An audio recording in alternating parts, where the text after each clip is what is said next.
नमस्कार साथियों, क्रांतिपथ न्यूज़ की तरफ से और यूपी राजधानी न्यूज़ की तरफ से हमारी टीम आज 17 फरवरी 2021 को गाजियाबाद बॉर्डर पर, जहां भारत सरकार के तीनों कृषि काले कानूनों के खिलाफ विभिन्न किसान संगठनों के द्वारा पिछले 2.5 महीने से धरना प्रदर्शन और आंदोलन किया जा रहा है और लगभग 200-250 किसान शहीद हो चुके हैं।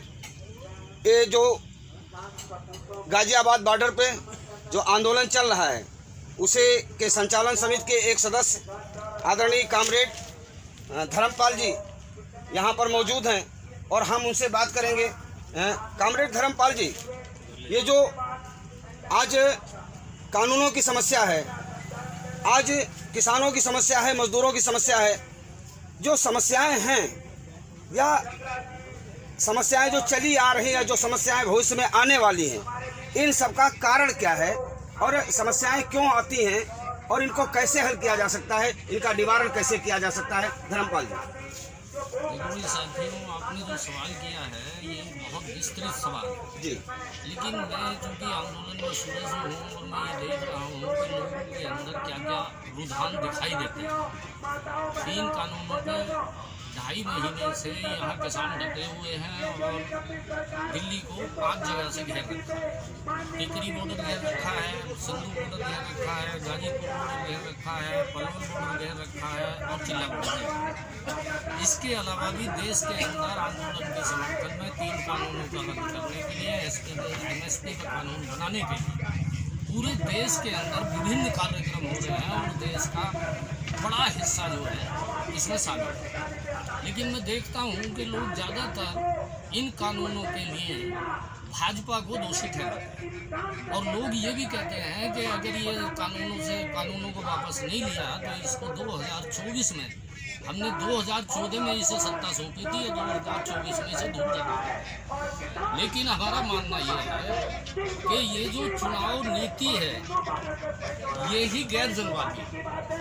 लोग जब मीडिया वाले पूछते हैं तो ये एक तर्क देते हैं सरकार की तरफ से कि अगर जनता हमसे नाराज है तो चुनाव हम कैसे जीत जाते हैं। लोग कहते हैं कि ये EVM का खेल है, लेकिन ये खेल EVM का नहीं है। बेईमानी पहले भी होती थी। जब बैलेट पेपर से वोट पड़ता था तो गरीब लोगों के टोले घेर लिए जाते थे, सील कर दिए जाते थे, वोट नहीं डालने देते थे। लोग वोटर बाहर खड़े रहते थे, अंदर बूथ कैप्चर करके उनका वोट डाल दिया जाता था।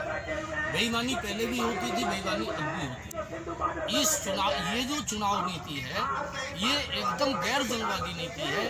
इस चुनाव नीति के होते हुए, इस चुनाव नीति के चलते हुए जनता का बड़ा हिस्सा जो है वो वोटर हो सकता है या फिर इनका वर्कर हो सकता है। ये वर्ग के रूप में देखेंगे तो सब एक हैं। जो भी चुनाव में जीत कर जाते हैं वो करोड़पति अरबपति लोग ही जा सकते हैं। गरीब कमजोर आदमी तो इसमें चुनाव में खड़ा होने का नाम भी नहीं ले सकता।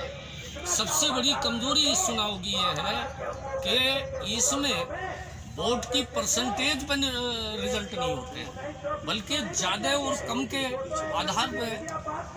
आधार पे यहाँ चुनाव होता है। तो होता क्या है कि आज तक भारत के अंदर बहुमत की सरकार नहीं बनी। सीटों के रूप में देखते हैं तो वो बहुमत दिखता है, लेकिन टोटल वोट की जब परसेंटेज निकालते हैं तो वो जो है अल्पमत की सरकार बहुमत का शासन करती है।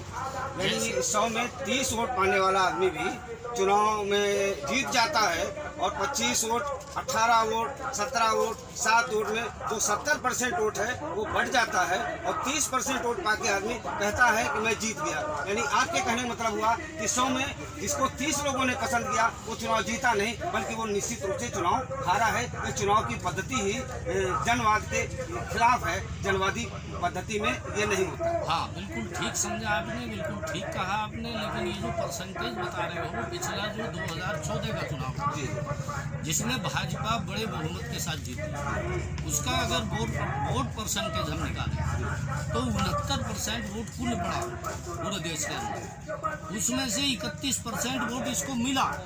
अगर टोटल वोट का इसका परसेंटेज निकाले तो ये 21.5% की सरकार थी। 21.5% की सरकार 5 साल तक शासन किया भारत में, पूरे देश में। जबकि इतने कम वोट की सरकार हमारे देश के अंदर कभी बनी नहीं इतिहास में। ये पहली बार 2014 में भाजपा की सरकार बनी। इस चुनाव नीति के चलते हुए जो यहाँ का 85% गरीब मेहनतकश किसान और मजदूर है, उसका प्रतिनिधित्व इसमें हो ही नहीं सकता। और इसमें जो सुधार है वो ये होना चाहिए कि 51% से कम वोट के प्रतिनिधि को जनता का प्रतिनिधि ना माना जाए।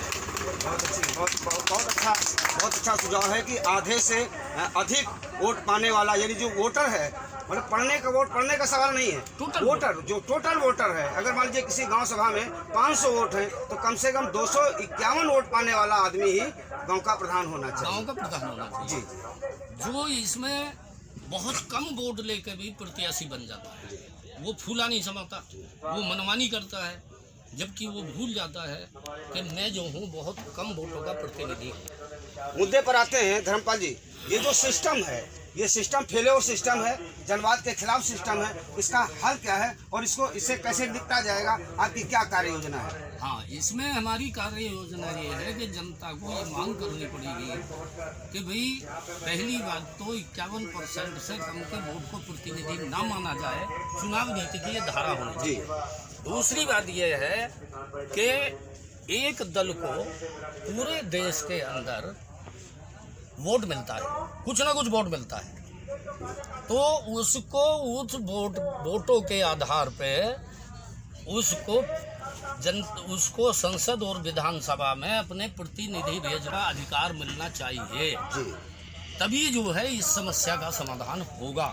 मान लीजिए किसी दल को पूरे देश के अंदर 20% वोट मिला, तो उसे संसद में 20% प्रतिनिधि भेजने का अधिकार मिलना चाहिए। वो दल तय करेगा कि हम किस आदमी को संसद में भेजें, तो उस दल का भी प्रतिनिधि पर कंट्रोल रहेगा। एक बात। दूसरी बात ये होगी कि फिर ये जो सरकार एक दल बनाता है, जिस दल की ज़्यादा सीटें आ गई वो अपनी सीटें बढ़ाने के लिए खरीद फरोख्त करता है, वो अपनी सीटें बढ़ाने के लिए गठजोड़ करता है, तो उसके बाद ये दल नहीं बनाएगा सरकार, बल्कि टोटल चुने हुए प्रतिनिधि सरकार बनाएंगे और ये एमएलए की और एमपीओ की खरीद फरोख्त भी रुक जाएगी और एक वोटर के वोट की कीमत भी वसूल हो जाएगी। कोई वोट जब ये कह देना ना, अरे वोट मिट्टी में डालना है, अरे वोट बर्बाद नहीं करना है, तो एक भी वोट बर्बाद नहीं होगा। जितना परसेंट किसी दल को वोट मिला है उतने परसेंट उसके प्रतिनिधि सरकार में या संसद में या संबंधित जगहों पर जाना चाहिए जी। हाँ, तो धर्मपाल जी ये तो आपने मांग की, आपकी कार्य योजना क्या है? आप इस मुद्दे को जमीन पर कैसे लाएंगे, हकीकत में कैसे तब्दील करेंगे? क्या मूवमेंट है आपका? अभी इससे पहले इसमें और मैं एक सुधार की बात जी जी जी जी कि ये जो घर घर जाके प्रचार करने का जो पैटर्न है ये बंद होना चाहिए। सरकार की मीडिया पे हर दलों के नेताओं को अपने दल की नीतियों का विश्लेषण करके लोगों को समझाने का मौका मिलना चाहिए और जनता को सिर्फ उनकी नीतियों को समझते हुए वोट देने का अधिकार होना चाहिए। ये जो घर घर जाकर पानी की तरह पैसा बहा गए चुनाव जीतने का पैटर्न है, ये बंद होना चाहिए और चुनाव प्रचार का पूरा जिम्मा चुनाव आयोग का होना चाहिए। सबके सामने सबके लिए समान नीति होनी चाहिए, सबको समान अवसर मिलना चाहिए चुनाव प्रचार का, और ये जिम्मेदारी चुनाव आयोग की होनी चाहिए कि कैंडिडेट्स की थ्योरी, कैंडिडेट्स के विचार जनता के बीच में वो खुद पहुँचावे। तीसरा उसमें यह है कि आज जो प्रतिनिधि बन जाता है, जनता को उस पर अंकुश रखने के लिए कोई उसके पास तरीका नहीं। जनता को अधिकार मिलना चाहिए कि जो उसके क्षेत्र का प्रतिनिधि चुन कर गया है, अगर वो उसकी अपेक्षाओं के अपने वायदों के अनुसार काम नहीं करता है तो जनता को उसे वापस बुलाने का अधिकार मिलना चाहिए। वापस बुलाने का अधिकार। अब आपने सवाल किया कि इसको ज़मीन पर कैसे उतारें। देखिए, ज़मीन पर उतारने के लिए तो इस वक्त आप देख रहे हैं सरकार ने मनमानी करके कोरोना काल में जब पूरा देश लॉकडाउन में था, बंद था, मनमाने तरीके से 3 बिल पास कर दिए। उसके बाद धक्काशाही से संसद में इनका कानूनों का रूप दे दिया। लेकिन आज पूरे देश के अंदर जनता इसको ख़त्म करने की मांग को लेकर आंदोलित है और देर सवेर आज माने कल माने परसों माने ये आंदोलन घर घर तक जा चुका है। या तो सरकार खत्म होगी, या फिर किसान खत्म होगा, या फिर ये कानून खत्म होगा। बहुत बहुत तो साथियों, मैंने जो आपके सामने बात रखी है, और मैं कोशिश करूंगा कि जो भी लोग इस बात को सुने और वो जन जन तक पहुंचाने की कृपा करें, ताकि जनता जो है जागरूक हो सके और जनता अपने सही रास्ते पर आगे बढ़ सके। ये बात कहने का मेरा इतना ही मकसद है। धर्मपाल जी, बहुत बहुत धन्यवाद हमारे क्रांतिपथ न्यूज़ चैनल से बात करने के लिए। और आपने हमारे क्रांतिपथ न्यूज़ चैनल पे जो बातें रखी हैं, निश्चित रूप से हमारा ये प्रयास होगा कि आपकी आवाज़ हमारे चैनल के माध्यम से देश के कोने कोने में हमारे सब्सक्राइबर्स के माध्यम से जो लोग शेयर करें, जो लोग सब्सक्राइब करेंगे, निश्चित रूप से ये बात हम लगातार प्रयास करेंगे कि आपका जो संदेशा है, ये आपका संदेशा नहीं है, आम जनता की आवाज़ है, आम जनता के लिए है।